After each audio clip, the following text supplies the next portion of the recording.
कहानी छतरपुर नाम के एक छोटे से गांव की है, जहां चारों तरफ हरियाली ही हरियाली थी। इसी गांव में संजय नाम का एक किसान रहता था, जो स्वभाव से बहुत मेहनती, खुशमिजाज और मददगार था। संजय के परिवार में संजय के साथ उसकी धर्मपत्नी सरला रहती थी, जो संजय की हर काम में मदद करती थी। संजय के पास गांव में 2 बीघा जमीन थी, जहां पर वो खेती करके अपने घर का खर्च चलाता और बचे हुए पैसों से लोगों की मदद भी करता था। वहीं दूसरी तरफ संजय के बगल में उसका आलसी पड़ोसी रंजन रहता था, जिसे संजय पड़ोसी से बढ़कर अपना मित्र मानता था। परंतु रंजन का स्वभाव संजय से बिल्कुल विपरीत था। उसमें कूट कूट के आलसपन भरा था और उसे गांव में घूम घूम कर लोगों के साथ गपशप करना पसंद था। जहां संजय के पास गांव में 2 बीघा जमीन थी, वहीं दूसरी तरफ रंजन के पास बस एक छोटी सी जमीन थी, जिस कारण वो संजय से और जलता था। संजय उसकी हर काम में मदद करता था, परंतु वो बस उसके मित्रता का फायदा उठाता और उससे अपने काम करवा लिया करता था। रंजन की धर्मपत्नी का नाम कमला था, जो बहुत लालची स्वभाव की थी। एक दिन इसी तरह संजय सुबह सुबह अपने खेत पर काम करने पहुंच जाता है और वो खेत पर आते ही खेत का काम करना शुरू कर देता है। वहीं दूसरी तरफ रंजन अपने घर में पलंग पर चादर तान कर सोया हुआ था। संजय बिना रुके अपने खेत की जोताई करता रहता है। देखते देखते कुछ समय में दोपहर हो जाती है। दोपहर होते ही सरला ठीक समय पर संजय का खाना लेकर आती है और उसे आवाज लगाकर खाना खाने बुलाती है। सुनते हो जी, आ जाइए खाना खाने। सरला की आवाज सुनकर संजय को समझ आता है कि दोपहर हो चुकी है। अरे क्या बात है, आज कुछ ज्यादा ही जल्दी दोपहर हो गई। चलो अब सरला आ गई है तो खाना खाकर थोड़ी देर आराम कर लिया जाए। फिर क्या था, संजय सरला के साथ एक पेड़ के नीचे बैठकर खाना खाने लगता है। इधर संजय तपती धूप में खेतों में कड़ी मेहनत कर रहा था, वहीं रंजय अभी तक सोया हुआ था। उसे सोते हुए देख कमला उसे उठाने आती है। अब उठ भी जाओ, कितना सोओगे? जरा बाहर जाकर भी देख लो, सूरज सर पर आ गया है। कमला के इतने जोर से चिल्लाने के कारण रंजन उठकर बैठ जाता है। क्या हो गया भाग्यवान, क्यों चिल्ला रही हो? सोया था मर थोड़ी गया था। और कितना सोओगे? कभी तो जल्दी उठकर खेतों पर जाकर काम भी कर लिया करो। वो खेत अपने आप फसल नहीं दे देंगे तुम्हें। अरे आज बहुत तीखी धूप है, आज तो मैं नहीं जा रहा हूँ खेत पर काम करने। बस तुम ऐसे ही बहाने मारते रहो और बाद में जाकर संजय भाई के सामने पैसे मांगना। अरे तुम उसकी फिक्र छोड़ दो। संजय एक नंबर का मूर्ख आदमी है, किसी की भी बिना सोचे समझे मदद कर देता है। और तो और वो मेरा बहुत अच्छा मित्र है, मेरी तो ऐसे भी बहुत मदद कर देगा। और आज के जमाने में मेहनत से कुछ नहीं मिलता है, दिमाग लगाओ तो ज्यादा फायदा होता है। इसी तरह कमला के ताने सुनकर रंजन फिर से सो जाता है। देखते देखते शाम हो जाती है। तभी गांव के मुखिया का बेटा राजू दौड़ता हुआ संजय के घर पर आता है और संजय से बोलता है। काका, दादी की तबीयत अचानक बहुत खराब हो गई है, वो आपको बुला रही है, जल्दी चलिए। दादी की खबर सुनकर संजय फौरन राजू के साथ दादी की तबीयत देखने भागता है। दादी का नाम सीमा देवी है। पूरे गांव में दादी का वैसे तो कोई अपना नहीं था, पर संजय दादी का पूरा खर्च उठाता और देखभाल करता था। क्या हुआ दादी, अचानक क्या हो गया आपको? राजू जा फटाफट से डॉक्टर काका को लेके आ जा। संजय के कहते ही राजू डॉक्टर को लेने चला जाता है। बोलो दादी, राजू बोल रहा था कि आप मुझे बुला रहे थे, कुछ काम है तो बोलो। कुछ नहीं संजय बेटा, पता नहीं अचानक मुझे बेचैनी लगने लगी तो मुझे लगा मेरा अंतिम समय आ गया है, तो सोचा तुम्हें एक बार देख लूं तो मैं चैन से जा सकती हूँ। नहीं दादी, ऐसा मत बोलो, अभी तो आपको और जीना है। इसलिए दादी मैं आपको कब से बोल रहा हूं, मेरे साथ चलकर रहिए ताकि सरला आपकी हमेशा देखभाल कर सके। नहीं बेटा, तुम तो जानते हो मेरी पूरी जिंदगी इस घर में गुजरी है और अब अपने अंतिम समय में मैं इसको छोड़कर नहीं जा सकती।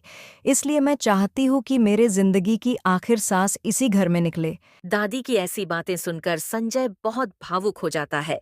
तभी पीछे से डॉक्टर आ जाता है और दादी की तबीयत देखने लगता है। क्या हुआ डॉक्टर साहब, दादी को क्या हुआ है? सब ठीक तो है ना? हाँ संजय, सब ठीक है, बस अब उम्र थोड़ी ज्यादा हो चुकी है तो बस इसीलिए ऐसा होता रहता है। पर अब इनका थोड़ा ज्यादा ध्यान रखना होगा, हो सके तो इनके साथ हमेशा किसी ना किसी को रहना चाहिए। ठीक है डॉक्टर साहब, अब से मैं इनका ज्यादा ध्यान रखूंगा। बाकी सब ठीक तो है ना? कोई परेशानी की बात तो नहीं है ना? हाँ संजय, बाकी इनकी तबीयत ठीक है और मैंने कुछ दवाई लिख दी है। समय समय पर इनको देते रहना और अब से थोड़ा ज्यादा ध्यान देना।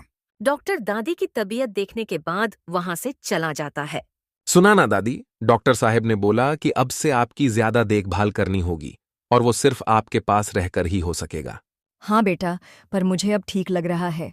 तुम्हें मेरी ज्यादा चिंता करने की जरूरत नहीं है। नहीं दादी, अब से मैं और सरला हमेशा आपके पास रहेंगे। अगर आप हमारे साथ हमारे यहां नहीं आ सकती तो क्या हुआ, हम तो आपके पास रह सकते हैं ना। मैं कल ही मेरा और सरला का सामान लेकर यहां आ जाऊंगा। ठीक है बेटा, जैसा तुमको सही लगे। राजू बेटा, हो सके तो तुम दादी के पास थोड़ी देर रुको। मैं अभी जाकर सरला को यहां भेज देता हूं ताकि आज रात वो दादी के साथ रुक सके। फिर क्या था, संजय राजू को दादी के पास रहने को कहकर वहां से अपने घर चला जाता है। संजय फटाफट से अपने घर पहुंच जाता है और उसे देखकर सरला पूछती है। क्या हुआ जी? अब कैसी है दादी की तबीयत? सरला दादी की तबीयत फिलहाल तो ठीक है, पर डॉक्टर साहेब ने बोला कि अब हमें उनकी थोड़ी ज्यादा देखभाल करनी होगी। इसलिए अब से हम ये घर छोड़कर दादी के घर पर रहेंगे ताकि हम उनके पास हमेशा रह सकें। ये तो बहुत अच्छा रहेगा। इससे हम में से कोई ना कोई हमेशा उनके आसपास रहेगा, तो हम उनका ज्यादा ध्यान रख सकेंगे। सरला, तुम्हें आज रात दादी के पास रुकना होगा। मैं कल अपने साथ हमारे काम लायक सामान लेकर वहां आ जाऊंगा। संजय से बात करने के बाद सरला दादी के घर के लिए निकल जाती है। अगली सुबह संजय भी अपना और सरला का सामान बांधकर दादी के घर के लिए निकलता है, पर जाते वक्त उसे घर के बाहर कमला देखकर रोक लेती है। क्या हुआ संजय भाई? कहाँ जा रहे हो सामान बांधकर? कहीं नहीं भाभी, बस दादी की तबीयत खराब है तो डॉक्टर ने सलाह दी है कि अब उनके पास हमेशा कोई ना कोई होना चाहिए देखभाल के लिए। तो अब से मैं और सरला दादी के साथ रहने वाले हैं। पर भाई, आप लोग अपना घर छोड़कर क्यों जा रहे हो? दादी को अपने पास ले आइए। नहीं ना भाभी, मैंने दादी से कहा था, पर दादी अपना घर छोड़ना नहीं चाहती, तो मैंने सोचा कि वो यहां नहीं आ सकती तो हम तो उनके पास जा सकते हैं ना। और हाँ भाभी, जब तक हम दादी के यहां है तो जरा तब तक हमारे घर का ध्यान रखना। अरे ये भी कोई कहने की बात है भाई साहब, आप निश्चिंत होकर जाइए। संजय कमला को सारी बात बताकर दादी के घर के लिए निकल जाता है। फिर ऐसे ही कुछ दिन बीत जाते हैं। संजय और सरला दादी के साथ अपना अच्छा समय बिता रहे थे। तभी अचानक एक दिन दादी की तबीयत बहुत खराब हो जाती है और उस समय पर संजय खेत पर गया होता है तो दादी सरला को आवाज देकर बुलाती है। सरला बेटी, ओ सरला बेटी, जरा यहाँ आना, एक बहुत जरूरी बात करनी है। दादी की आवाज सुनकर सरला दौड़ते दौड़ते आती है। हाँ दादी, बोलिए क्या हुआ? आपको कुछ चाहिए क्या? नहीं बेटी, मुझे कुछ नहीं चाहिए, पर मुझे लग रहा है अब मेरे जाने का समय हो गया है। तुम जरा जल्दी से संजय को बुला दो, मुझे उससे कुछ बात करनी है। हाँ दादी, मैं अभी उन्हें बुलवा देती हूँ, आप निश्चिंत रहिए। सरला तुरंत घर के बाहर की तरफ चली जाती है ताकि वो संजय को बुला सके। पर जैसे ही सरला घर के बाहर आई तो उसने देखा वहां से राजू गुजर रहा होता है, तो वो फौरन आवाज लगाकर बोलती है। राजू बेटा, जरा जल्दी से जाकर संजय काका को बुला लाओ और उनसे बोलना दादी ने बुलाया है। सरला की बात सुनकर राजू तुरंत वहां से संजय को बुलाने चला जाता है। थोड़ी देर में राजू संजय के खेत के पास पहुंच जाता है। काका जल्दी चलिए, दादी ने आपको बुलाया है। क्या हुआ राजू बेटा, कुछ हुआ है क्या? ये तो पता नहीं काका, पर मैं जब दादी के घर के बाहर से गुजर रहा था तभी सरला काकी ने मुझे आवाज देकर कहा, संजय काका को बुला लाओ और बोलना दादी ने बुलाया है। अच्छा ठीक है, तो राजू बेटा तुम भी मेरे साथ चलो। क्या पता डॉक्टर साहब को बुलाना पड़ा तो तुम वहीं से चले जाना। फिर क्या था, संजय अपना सब काम छोड़कर राजू को अपने साथ लेकर दादी के घर की ओर चल देता है। कुछ देर में संजय दादी के घर पहुंचकर दादी से बोलता है। क्या हुआ दादी, आपने मुझे बुलाया? बोलिए, मुझसे कुछ काम था क्या? हाँ बेटा, मुझे ऐसा लग रहा है कि मेरा अंतिम समय आ गया है, तो मुझे तुझे कुछ बताना था जो मैंने आज तक किसी को नहीं बताया है। नहीं दादी, ऐसा मत बोलिए, अभी तो आपको और जीना है। दादी की ऐसी बातें सुनकर संजय फौरन राजू को डॉक्टर साहब को जाकर लेकर आने बोलता है। राजू बेटा जल्दी से जाओ और डॉक्टर काका को लेकर आओ। नहीं बेटा, अब इसकी कोई जरूरत नहीं है। मुझे तुम्हें मेरे पुश्तैनी खजाने के बारे में बताना है। दादी आप पहले ठीक हो जाओ, बाद में इस खजाने के बारे में बता देना। राजू बेटा जल्दी से डॉक्टर काका को लेकर आओ। राजू वहां से फौरन डॉक्टर काका को बुलाने के लिए निकल जाता है। संजय बेटा, अब डॉक्टर को बुलाकर कोई फायदा नहीं है। तुम बस मेरी ये बात अच्छे से सुन लो। मेरे घर के बाहर जो पेड़ है, अगर तुम वहाँ खुदाई करोगे तो तुम्हें वहाँ एक जादुई संदूक मिलेगा। इस जादुई संदूक की खासियत है कि तुम इसमें जो भी चीज़ डालोगे वो कई गुना हो जाएगी। पर इसका इस्तेमाल जितना हो सके सुबह के समय पर करना, तुम्हें इसके जादू का असली असर दिखाई देगा। पर बेटा, एक बात याद रखना कि इस संदूक का कभी भी गलत इस्तेमाल ना तो करना और ना ही होने देना। अगर इसका गलत इस्तेमाल हुआ तो समझो इस्तेमाल करने वाला बर्बाद हो जाएगा। इस जादुई संदूक की एक खास बात ये भी है कि ये इसका इस्तेमाल करने वाले का इरादा भांप लेती है कि इसका इस्तेमाल सही काम के लिए हो रहा है या गलत। हाँ दादी, मैं समझ गया, परंतु मुझे नहीं जरूरत है जादुई संदूक की, क्योंकि मैं नहीं चाहता कि मैं उस संदूक के लालच में फंस जाऊं और अपनी जिंदगी बर्बाद कर लूं। नहीं बेटा, मुझे ऐसा नहीं लगता है, क्योंकि पूरे गांव में बस एक तुम ही ऐसे हो जो कभी अपनी नहीं सोचते हो। तो मेरे हिसाब से तो ये संदूक सिर्फ और सिर्फ तुम्हारे पास होना चाहिए।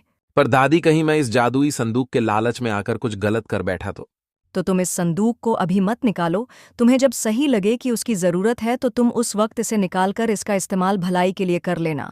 और हाँ, अगर तुम्हें लगे कि इसका गलत इस्तेमाल हो रहा है तो इसे फिर से लाकर वहीं ज़मीन में गाड़ देना। ठीक है दादी, जब मुझे लगेगा कि इसकी जरूरत है तो मैं इसको जमीन से निकाल लूंगा। संजय से बात करते करते अचानक दादी की आंखें बंद हो जाती है। दादी, क्या हुआ दादी? आंखें खोलो दादी, कुछ तो बोलो दादी। तभी पीछे से डॉक्टर आ जाता है और दादी की नब्ज जांचने लगता है। संजय भाई, दादी अब नहीं रही। डॉक्टर की ये बात सुनकर संजय और सरला रोने लगते हैं। दादी को गुजरे अब 2 साल गुजर चुके थे, परंतु संजय ने अब तक उस जादुई संदूक को अपनी जगह से नहीं निकाला था। इस साल बारिश ना पड़ने के कारण गांव में अचानक भयानक सूखा पड़ गया था। सूखा पड़ने के कारण गांव के सभी लोग बहुत ज्यादा परेशान हो चुके थे। गांव के बड़े बुजुर्गों का भी कहना था कि ऐसा सूखा गांव में बहुत समय के बाद पड़ा था। इसी बीच संजय के घर पर गांव के मुखिया का बेटा राजू आता है। काका, आपको पिताजी ने कुछ जरूरी बात करने बुलाया है। ठीक है राजू बेटा, तुम चलो, मैं थोड़ी देर में आता हूँ। संजय को सारी बात बोलकर राजू वहां से चला जाता है। क्या हुआ जी? आपको अचानक मुखिया जी ने क्यों बुलाया होगा?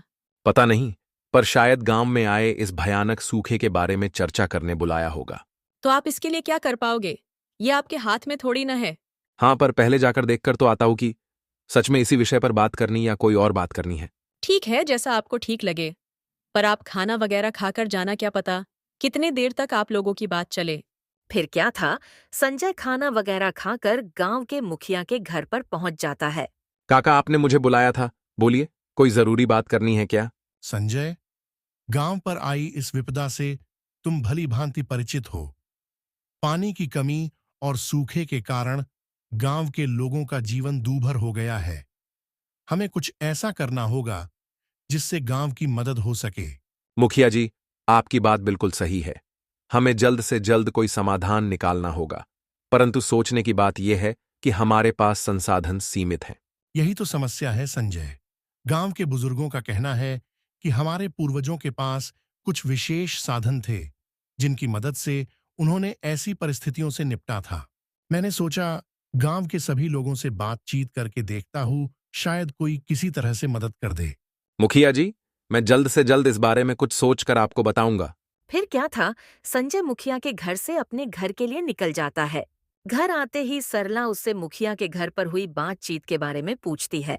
क्या हुआ जी? मुखिया जी ने आपको क्यों बुलाया था? वही अचानक आए सूखे के कारण बुलाया था, पर मैंने उनसे कहा कि सोचकर बताता हूँ। पर आप इसके लिए क्या कर पाओगे? हम तो ज्यादा से ज्यादा गांव के लोगों को कुछ दिन का अनाज देकर मदद कर सकते हैं। सरला, मेरे पास है एक चीज जिससे मैं पूरे गांव वालों की मदद कर सकता हूँ, पर उसका इस्तेमाल हमें सोच समझ कर करना होगा। क्या कहा? आप किस तरह से करोगे सभी गांव वालों की मदद? सरला दादी ने गुजरने से पहले मुझे एक जादुई संदूक के बारे में बताया था, जिसमें अगर हम कोई भी चीज डाले तो वो कई गुना हो जाती है। संजय से जादुई संदूक वाली बात सुनकर सरला तो चौंक जाती है। क्या कहा जादुई संदूक? पर आपने मुझे इसके बारे में पहले क्यों नहीं बताया? वो इसलिए क्योंकि दादी ने मुझे सावधान भी किया था कि इस जादुई संदूक में इतनी ताकत है कि इसमें डाली गई किसी भी चीज को ये कई गुना कर सकता है। पर अगर इसकी लालच में आकर इसका गलत इस्तेमाल किया गया तो ये संदूक उसको बर्बाद भी कर सकता है। इसलिए मैंने सोचा कि जब मैं अपने निजी जिंदगी में बहुत खुश था तो मैंने आज तक उसके बारे में कभी सोचा भी नहीं था, पर अब हम इसका इस्तेमाल गांव वालों की सहायता के लिए कर सकते हैं। ये तो बहुत अच्छा रहेगा। आप जाइए और उस जादुई संदूक को ले आइए। संजय तुरंत अपने घर से निकल जाता है और दादी के घर के पास वाले पेड़ के पास खुदाई का काम शुरू कर देता है। खोदते खोदते थोड़ी देर बाद उसको वो जादुई संदूक मिल जाता है। चलो अब इसे लेकर घर चलता हूँ और फिर देखता हूँ इसका चमत्कार। संजय उस जादुई संदूक को लाकर अपने घर के बिस्तर पर रख देता है। सरला, ये रहा वो जादुई संदूक। बताओ सबसे पहले इसमें क्या डालकर देखे। अब इस मौके पर हम गांव वालों को अनाज देकर ही मदद कर सकते हैं। तो सबसे पहले इसमें हमें गेहूं का दाना डालकर देखना चाहिए। ठीक है सरला, जाओ और जाकर गेहूं का दाना लेकर आओ। सरला तुरंत रसोई में जाकर गेहूं का दाना लाकर उस जादुई संदूक में डाल देती है। देखते ही देखते पूरा संदूक गेहूं के दानों से भर जाता है। संदूक का ये जादू देखकर तो दोनों पति पत्नी हैरान हो जाते हैं और इसका इस्तेमाल गांव के लोगों के लिए करने का निश्चित करते हैं। क्या बात है, ये तो कमाल का संदूक है। इससे तो हम पूरे गांव वालों को आराम से मदद कर सकते हैं। हाँ सरला, पर याद रहे कि ये बात फिलहाल सिर्फ हम दोनों के बीच में रहनी चाहिए, ताकि इसका कोई गलत इस्तेमाल ना कर ले।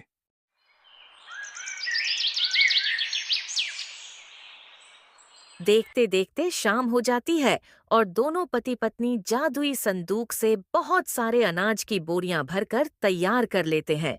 अब हमें ये काम रोकना होगा, क्योंकि दादी ने कहा था कि इसका असली जादू सिर्फ सुबह के समय पर दिखाई देगा, और शाम हो चुकी है और मेरे हिसाब से इतनी बोरियां काफी है। अगर लगा तो मुखिया जी को पूछकर और भेज देंगे। अब कल सुबह मैं एक एक करके सारी बोरियां मुखिया काका के घर पर रखाऊंगा, ताकि वो अपने हिसाब से सारे गांव वालों में अनाज बांट दे, ताकि जरूरतमंदों की मदद हो सके। जी, ये अच्छा रहेगा। पर उनको बोल देना कि हो सके तो ये बात किसी को भी ना बताए कि ये अनाज आपने गांव वालों को बांटने के लिए दिया है, वरना लोगों को शंका हो सकती है कि इतने भयानक सूखे में भी आप अनाज का दान कैसे कर रहे हो। हाँ सरला, मैं ये बात तो मुखिया जी को जरूर से बोल दूंगा।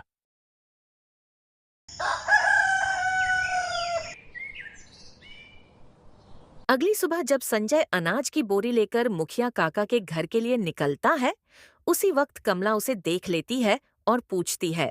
क्या हुआ संजय भाई, अब सुबह सुबह ये बोरी लेकर किस तरफ चल पड़े? कमला का ये सवाल सुनकर संजय थोड़ा हिचकिचा जाता है और सोचने लगता है। अगर मैंने कमला भाभी को बता दिया कि मैं अनाज की बोरी लेकर जा रहा हूं और वो भी मुखिया जी को देने, ताकि वो जरूरतमंदों को दे सके, तो वो पक्का इस बात तो रंजन को बता देंगी, और अगर ये बात फैल गई तो जादुई संदूक को चुराने का खतरा हो सकता है। अभी के लिए भाभी को झूठ बोल देता हूं। कहीं नहीं भाभी, वो पिछले महीने मैंने मुखिया जी से कुछ अनाज लिया था, तो बस वही लौटाने जा रहा हूं। कमला को संजय की बातों में झूठ दिखाई देता है तो वो मन ही मन सोचने लगती है। संजय भाई और उधार, ये बात कुछ हजम नहीं हुई। और तो और ऐसा भयानक सूखे में वो अनाज वापस करेंगे, ये बात भी हजम नहीं हुई। कुछ तो गड़बड़ है। चलो अभी के लिए इन्हें जाने देती हूँ। अच्छा ठीक है भाई साहब, आप मुखिया जी को ये दे आइए, तब तक मैं भी अपने उनको उठा दूं, वरना सोते ही रहेंगे। ठीक है भाभी, तो मैं चलता हूं। इतना बोलकर संजय अपने अनाज की बोरी उठाकर चल पड़ता है। संजय के जाने के बाद कमला तुरंत घर के अंदर जाकर रंजन को उठाने लगती है। उठिए जी, कितना सोओगे? बाहर जाकर देखो, ऐसे भयानक सूखे में भी संजय भाई अनाज की बोरी मुखिया को देने जा रहे हैं। कमला के इतना जोर से चिल्लाने के कारण रंजन उठकर बैठ जाता है। अब क्या आफत आन पड़ी जो तुम इतना चिल्ला रही हो? अरे संजय भाई को मैंने देखा कि वो एक बोरी लेकर मुखिया के यहाँ गए हैं। हाँ, तो उसमें इतना चौंकने वाली क्या बात है? एक बोरी मुखिया को दे दी तो क्या हो गया? तुम्हें कुछ समझता भी है या नहीं? ऐसे भयानक सूखे में कौन अपने घर का अनाज किसी को देता है? तुम्हें कैसे पता कि उसमें अनाज है? संजय भाई जब बोरी लेकर जा रहे तो मैंने उनसे पूछा था। तुम्हें पता है उन्होंने क्या कहा था? उन्होंने कहा, पिछले महीने मुखिया काका से अनाज उधार लिया था, वो वापस करने जा रहा हूँ। क्या कहा, उधार? और वो भी संजय? फिर तो पक्का कुछ ना कुछ तो गड़बड़ है। इसलिए तो बोल रही हूँ, उठो और एक बार जाकर देखो चक्कर क्या है। ठीक है, मैं अभी पता लगा कर आता हूँ कि चक्कर क्या है। रंजन जैसे ही बाहर आता है तभी वो देखता है कि संजय फिर एक बोरी लेकर जा रहा है। अब उसे पक्का कुछ गड़बड़ लगती है। रंजन भी संजय का पीछा करने लगता है। पीछा करते करते वो देखता है संजय फिर से मुखिया के घर की तरफ जा रहा है। अब तो पक्का कुछ गड़बड़ है। ये संजय 2 बोरी अनाज का ऐसे ही थोड़ी दे देगा मुखिया को। मुझे पता लगाना होगा कि बात क्या है। एक काम करूंगा, आज मैं भी जाकर संजय से कुछ अनाज मांग लूंगा, तब देखता हूं वो क्या बोलता है। यहाँ रंजन गड़बड़ ढूंढ रहा था और वहीं संजय एक एक करके सारी बोरियां ले जाकर मुखिया के घर पर रख देता है। इतनी सारी गोनी को देखकर मुखिया पूछता है। इतनी सारी बोरियां किस चीज की है संजय बेटा? काका, इन सारी बोरियों में अनाज है जो मैं आपको दे रहा हूं, ताकि आप गांव में जिसको भी अनाज की जरूरत है उसे दे सके। बेटा, पर इतनी सारी अनाज की बोरियां तुम कहां से लेकर आए हो? काका, ये सारी मेरे घर की बोरियां हैं। अब ऐसी आपदा में ये सब काम नहीं आएंगे तो कब आएंगे? पर काका, एक बात का ध्यान रखना कि ये सारी बात आप किसी को भी नहीं बताना। ठीक है बेटा, मैं ये बात किसी को नहीं बताऊंगा। और हाँ बेटा, इतना सब करने के लिए भगवान तुम्हें सदा खुश रखे। मुखिया काका, अभी 1-2 बोरियां और है, मैं थोड़ी देर में लेकर आता हूं। फिर क्या था, संजय बची हुई बोरियां लाने अपने घर के लिए निकल जाता है।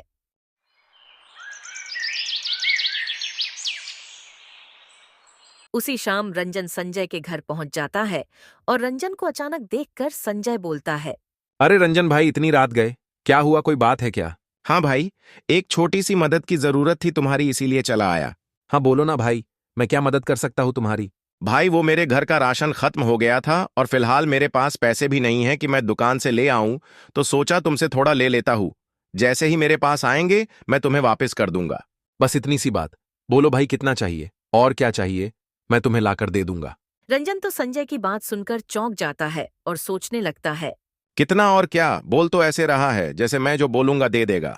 भाई, तुमसे जितना हो सके उतना चावल दे दो, बस, और कुछ नहीं। ठीक है भाई, मैं अभी तो नहीं दिला पाऊंगा, पर तुम कल सुबह सुबह आना और ले जाना। रंजन को संजय की बात नहीं समझी। वो फिर से सोचने लगा। अब भी नहीं दिला सकता, पर सुबह सुबह ले जाना। अभी नहीं है तो सुबह कहाँ से आ जाएंगे? एक काम करता हूँ, अभी निकलता हूँ यहाँ से और थोड़ी देर जासूसी करके देखता हूँ कि ये कहाँ से दिलाने वाला है मुझे चावल।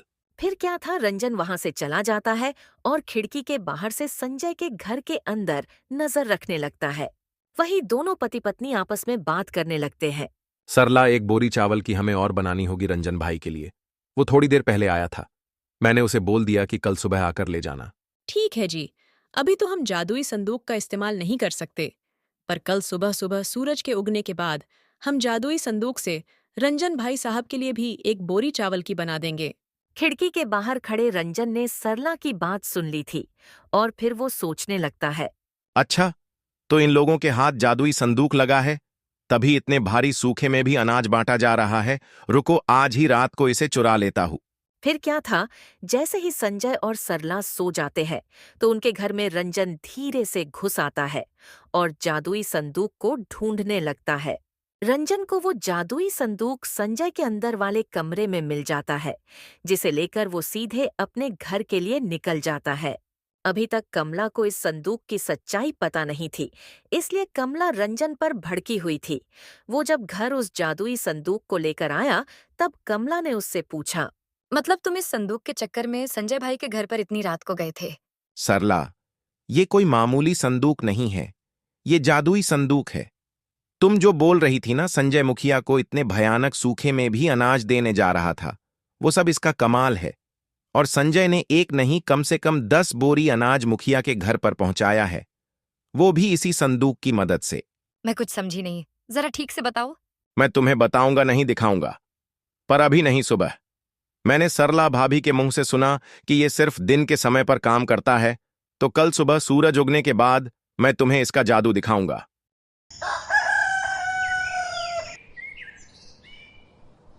अगली सुबह संजय और सरला सुबह उठकर जब संदूक की मदद से रंजन के लिए चावल की बोरी तैयार करने जाते हैं, तो देखते हैं कि जादुई संदूक गायब है।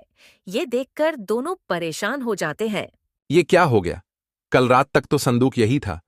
सरला, तुमने कहीं और रख दिया क्या? नहीं जी, मैंने भी कल रात को उसे यही देखा था।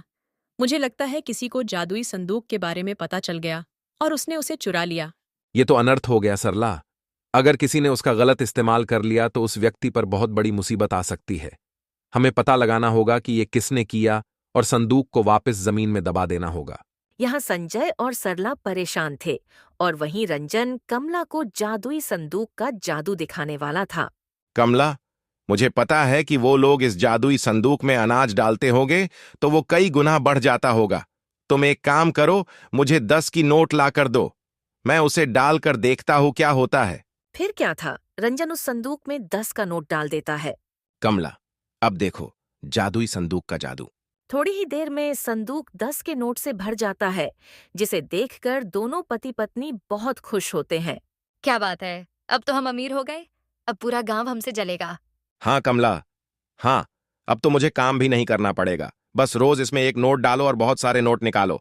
अभी दोनों खुश हो ही रहे थे कि जादुई संदूक लाल होना शुरू हो जाता है, क्योंकि उसने रंजन के लालच को भांप लिया था। तभी पूरे पैसे में आग लग जाती है। देखते देखते आग पूरे घर में फैल जाती है। आग को देख रंजन और कमला घर के बाहर आ जाते और रोने लगते हैं। वही बगल वाले घर से संजय और सरला भी जादुई संदूक की खोज के लिए बाहर आते और देखते हैं कि रंजन का पूरा घर आग की लपटों से घिर गया है। सरला, मुझे लगता है संदूक पक्का रंजन भाई के घर पर ही है। संजय इतना बोला ही था कि तब तक जादुई संदूक संजय के सामने आ जाता है, जिसे देखकर सरला संजय से कहती है, सुनिए, आप तुरंत जाकर इसे वापस से वही गाड़ आइए जहां से आप इसे लाए थे। फिर क्या था, संजय जादुई संदूक को फिर से ले जाकर दादी के घर के पास वाले पेड़ के नीचे गाड़ देता है। दोस्तों, इस कहानी से हमें 2 सीख मिलती है। पहली तो हमें कभी जीवन में लालच नहीं करना चाहिए, और दूसरी, हमें जब तक किसी चीज के बारे में पूरी जानकारी न हो, उस काम को करने से पहले कम से कम 10 बार सोचना चाहिए, क्योंकि अधूरा ज्ञान इंसान का कभी-कभी सबसे बड़ा शत्रु साबित होता है।